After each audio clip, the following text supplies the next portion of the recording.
I'm in the northern Adelaide Plains visiting a local distillery to cook with some gin made from John's secret family recipe. We're a distillery here in Virginia, in South Australia, and we named the 36 Shore after our father's suit size. He wasn't a tall man. They used to go to the same tailor and he used to say to him, 44 long, and he said, no, you know I'm 36 short, and went on as a standard family joke from there. We grew up on the family farm, and then we ended up going on to wholesaling after that through the fruit and veg. The first time I remember distilling was when I was about 10, 12 years old with my father in the back shed. When my father was back in Macedonia, he was taught by his father, and when he came out to Australia, he couldn't buy the tequila anywhere, so my dad decided to make a little bit for himself and for his brothers, and that's how he got into the distilling side. Because it was my father's dream to get it up and running, I think it just flowed on from there. We use real fruit in our distilling, like the blood oranges are real blood oranges, the rhubarb's real rhubarb, the original gin's got real lemons in it, and then it depends where you cut it, the strengths and how clean you leave it. I think that's the main secret, and you got to enjoy what you do. So, what I'm really interested in is the rhubarb gin. So we not only get to taste it, as in drink it, but maybe we should do some cooking with it too. Yeah, that'd be a good idea, I think. Sounds good. All right. I'm in the northern Adelaide Plains, a very fertile part of South Australia. They grow fantastic fruit and vegetables. They also make phenomenal gin, particularly this new one, rhubarb gin. It's made with juniper berries, just like all gin, but also flavoured with rhubarb. Rhubarb has a really tart flavour, so it goes nicely in the gin. It also goes nicely with kingfish, so I'm going to make a rhubarb gin cured kingfish. Now this is a 400-gram piece of kingfish, the loin of the kingfish.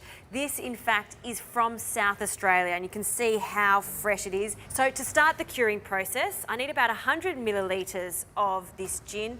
I'm going to roughly measure it out, and I'm going to pour this over the kingfish loin. So just roll the fish in the gin and just let it sit there for a few minutes. In another bowl, I'll add half a cup of caster sugar, and I'll just leave some behind because I will use that for my beetroot later on, along with half a cup of salt that I'll roughly measure out, just some salt flakes, so basically even amounts of sugar to salt. And now to really enhance that gin flavour, or the juniper berry flavour, we'll add 3 juniper berries. They do have a strong flavour, so you really only need 3. And with the back of my knife, I'm just going to bruise that. And you can see inside how we've squashed that, so that's going to give us a lovely flavour. Some coriander seeds that I've toasted and crushed. And 3 bay leaves. I'm using fresh bay leaves, but you can use dry bay leaves for this, and I'll just tear them apart with my fingers. Great. Now I'm going to give that a mix. Just squish it up in your hands to get all the flavours out, and the smell of that is just fantastic. Now I just need to give myself some room on this bench because now we need to wrap our kingfish. So just some cling film, and another piece. I like to use double so it really stays in place. Just cut that there. And now we'll add half of this mix to the cling film. Just make a bed for the fish to sit on, so spread it out. And we'll place this loin of kingfish on top. I'm just going to pour some of the gin over the top, just a small amount, and then the rest of this salt cure can go on top. Now for the remainder of the gin, we'll just pour that over and just let it soak into the fish.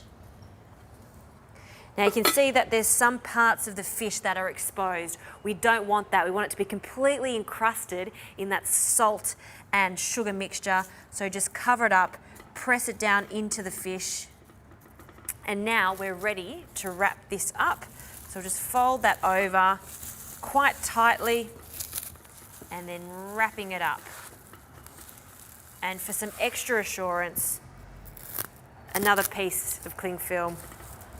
Pop that in there and wrap it up. Perfect. How easy is that to do? Now the curing time really depends on your taste. You can leave this overnight, it will have a stronger flavour, or you can leave it for 3 to 4 hours. I'm going to leave it for about 3 to 4 hours.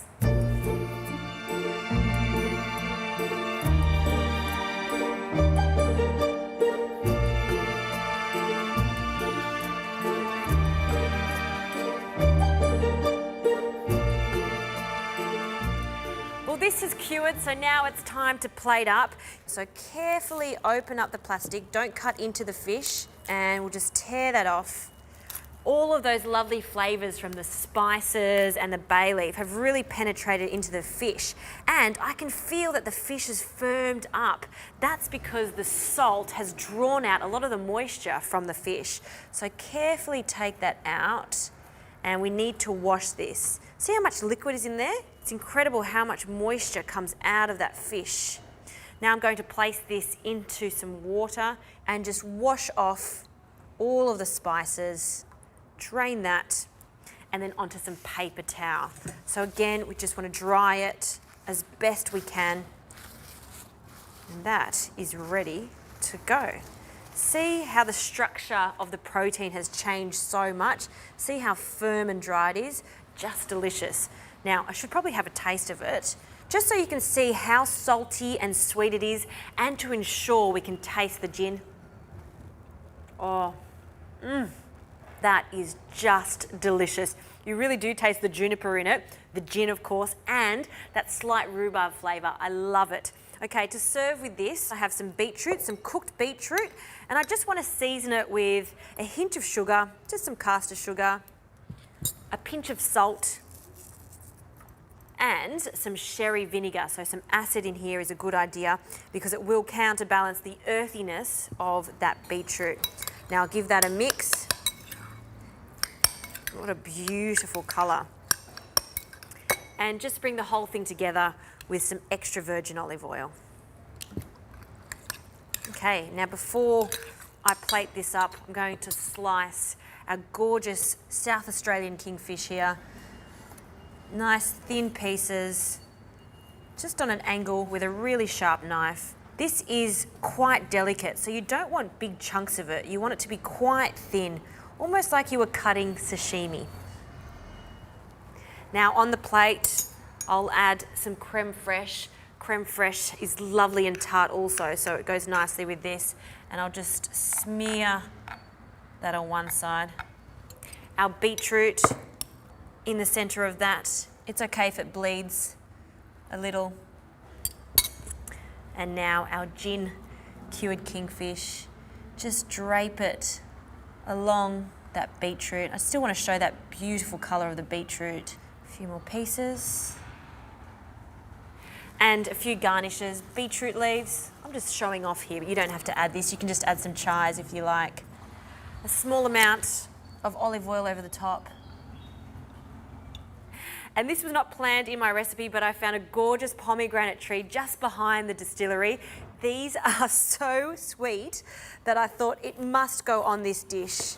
And the colour, I mean, look at those gorgeous little gems. I'm just going to turn it around and tap some of the seeds out, and we'll just decorate the plate with them. Just makes it extra special. Pretty proud of that, and I think my new friends John and Con are going to love this. I'm going to take it to them. Fingers crossed they like it. I thought I was the only cook. You've been cooking all day too. Our mum's been cooking today as well. She's made some musnik for us to go with your kingfish. Well, what a feast. Now we have a drink. Cheers. Cheers. Cheers. Thank you very much. Cheers. It's delicious. We'll have to try the kingfish. This was cured in your rhubarb gin, which is outstanding, by the way. I Thank love you. it. All right, I'll serve this up for you. Thank you. More of the fish, beetroot. Thank you. So, what I'm really excited about is your mother's, what's it called? A Musnik it's called. I'm going to go that bit right there. This is delicious. That's nice. There's so much of this, we can't eat this by ourselves. We'll We'll try. have to call everyone over. Get everyone over. Get everyone out. Over. Come on, everyone, come out. And the dog too, and we'll get Harry. And the dog. Hello, family. Wow, sit down. Sydney. I thought my kingfish was great, and then you guys you outdid me here with all of this beautiful food. So thank you very much. Thank you, Justine. I love it. Thank you. Cheers to gin. Cheers to 36 gin, right? Thank you.